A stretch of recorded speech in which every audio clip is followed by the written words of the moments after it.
നീ ഇതിനെ കരയുന്നേ ഞാൻ ഉള്ളി അരിഞ്ഞോണ്ടിരിക്കുവായിരുന്നു അവിടെ. നീ ഉള്ളി ഇരുന്ന് അരിഞ്ഞാലും വെളിയിൽ ഇറങ്ങി ഇരുന്ന് അരിഞ്ഞാലും പറയാനുള്ളത് ഞാൻ പറയും. മനുഷ്യ ഞാൻ സവാള ഉള്ളി അരിഞ്ഞോണ്ടിരിക്കുവായിരുന്നു. കരയുമല്ലായിരുന്നു? അല്ല, കരഞ്ഞു.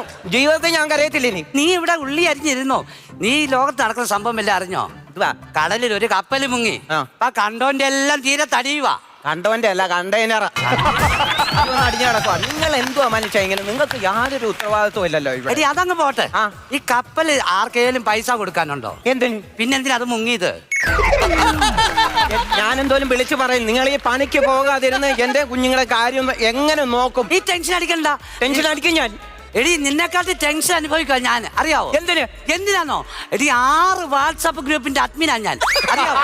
എടി 12-1 മണിയാകും ഞാൻ ഇവർക്ക് ഗുഡ് നൈറ്റ് ഇട്ടിട്ട് ഒന്ന് കിടക്കുമ്പോ.